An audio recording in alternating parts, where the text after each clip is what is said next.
In this video, we will examine key considerations for implementing community-based health promotion projects.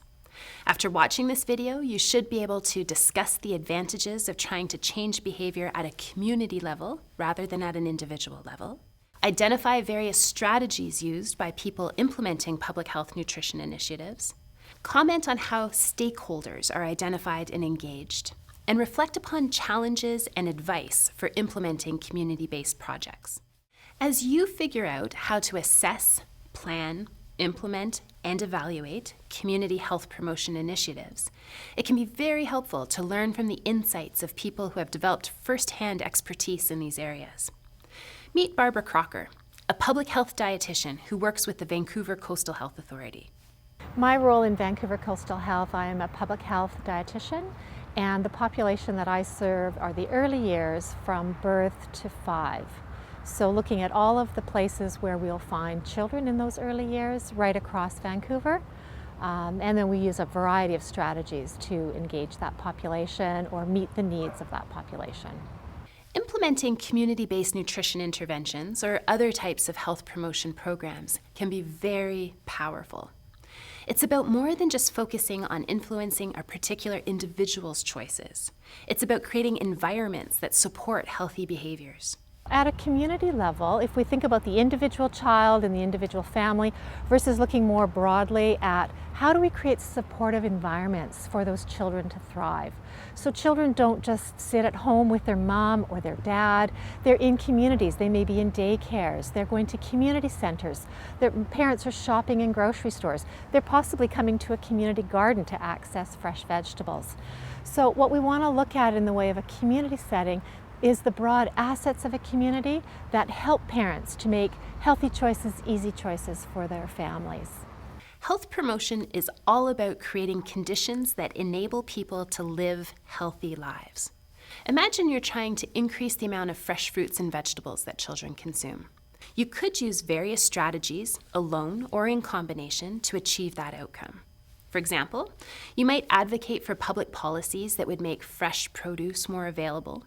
Or you might try to change some aspect of the environment in places where children eat, like daycares or schools, to make it more likely they'll consume fresh fruits and vegetables there. Or you might try to provide opportunities for people to develop the skills they need to achieve the intended outcome.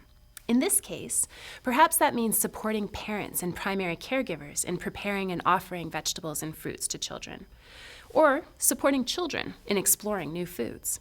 Working to strengthen community capacity to address issues of importance to the community is an important strategic approach.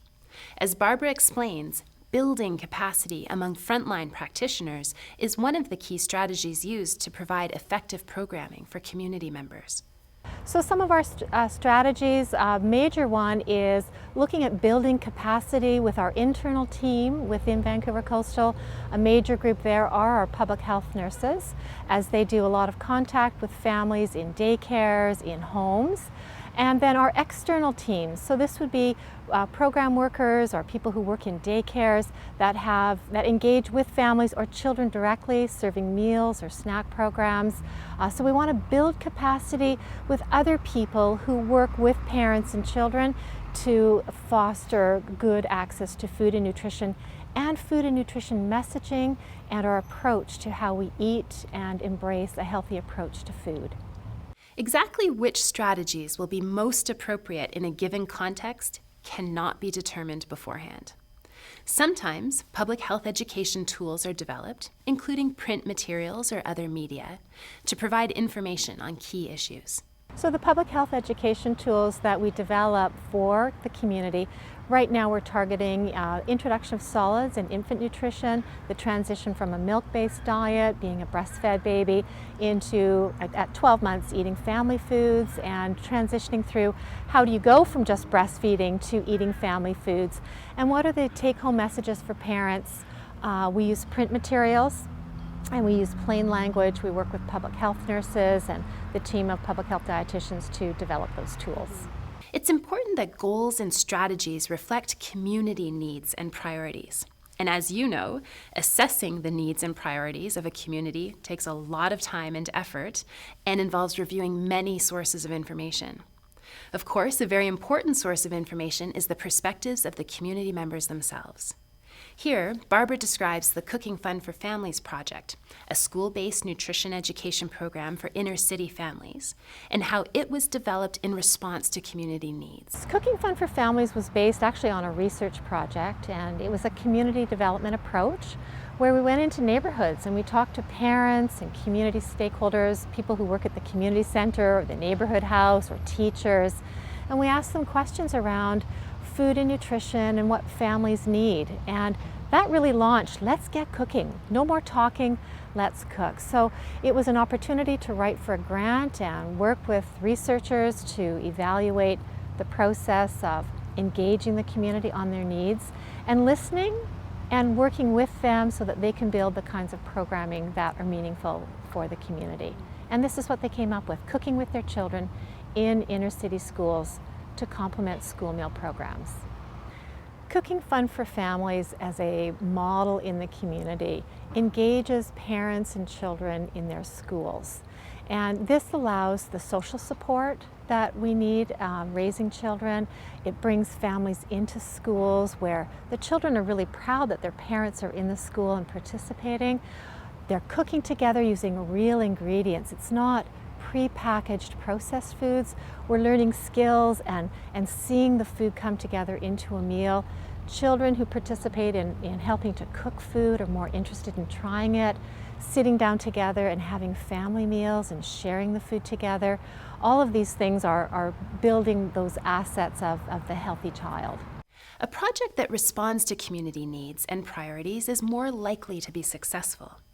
An evaluation of the Cooking Fund for Families project at 2 schools involved 29 families and indicated that 79% felt that their family's nutritional well-being improved. 26% felt that family bonds were strengthened, and 84% felt a stronger connection to the school or community. A key aspect of planning and implementing a community-based health promotion initiative is engaging with stakeholders. But who are your stakeholders? You can identify potential stakeholders for a particular initiative by answering 2 questions. First, who are the individuals or groups or organizations that would have an interest in or a stake in the intervention? And second, who might be able to help or hinder the implementation of this project? Whichever groups or individuals you can identify in response to those 2 questions, those are your stakeholders. The exact stakeholders for each particular project will vary, but there are several key stakeholder groups that are often involved.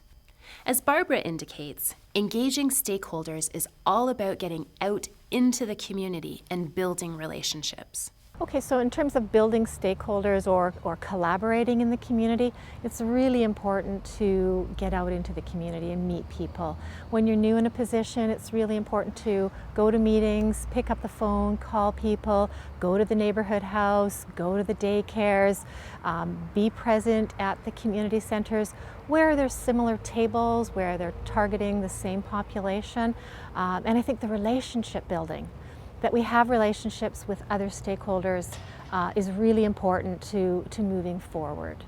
And it's always helpful to hear advice or words of wisdom from people who have had experience with a task that you are embarking upon for the first time. Okay, so in terms of lessons learned on doing community nutrition work and learning about the community, right now I think a great example is we're actually doing an asset mapping of food assets across Vancouver for the early years.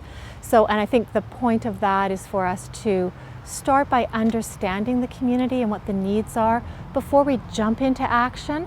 Sometimes we want to jump to action maybe too quickly, and to really be methodical, look at the research, do your inventory, a scan of what's going on, and then prioritize. Where are we going to go that hopefully will have the best impact for our time and effort?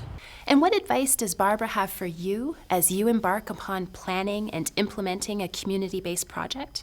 So for the 4th year students embarking on a community nutrition project, nutrition education project, I think keeping really good notes Get out there, listen carefully to what the stakeholders are saying to you, and try not to do too many things in your term, because a lot of these projects can be huge, but pick something and then hone it down to a small piece that's practical, that you can get done and really feel an accomplishment at the end. And good luck. Overall, one of the key challenges to working in the community is related to timing. We may want to implement something and see results quickly, but oftentimes community change may happen more slowly than we would wish. Barbara explains how her own experience has shown how important it is to consider timing when it comes to community health promotion initiatives, and how it can be a challenge to get the timing right and create the buy-in needed for a particular initiative to move forward. You know, I think when you have a goal in mind and maybe you haven't created the buy-in yet, there might not be the right timing. So you might have a great idea. Community work doesn't necessarily happen in a 1-month period or 6 months, but it's really looking at change over time. For example, we're sitting in a community garden that I was at 20 years ago when it was the second community garden in Vancouver. And now we have many community gardens across the city. But that took 20 years. And I think 15 years ago, attending a park board meeting to say, and support the community member who was advocating for a garden in a particular school neighborhood, to represent the health authority and say, this is a good idea. We needed that 15 years ago. We don't need that today. So I think challenges are our timing, and appreciating that it takes time for things to change. Farmers markets are another great example. 1994, I remember being at the high school cafeteria where we brought together 25 people and the first farmers market began. Well, across Vancouver, I think there's 7 farmers markets in Vancouver. Are there 50 in the province? But that's 20 years later. So I think a big challenge is understanding our time frame. And you might have a great idea, but you have to park it because it's not timely. Keep it on the back burner and see when it may come forward, or, change your approach. Implementing community-based initiatives can be very exciting and also very challenging.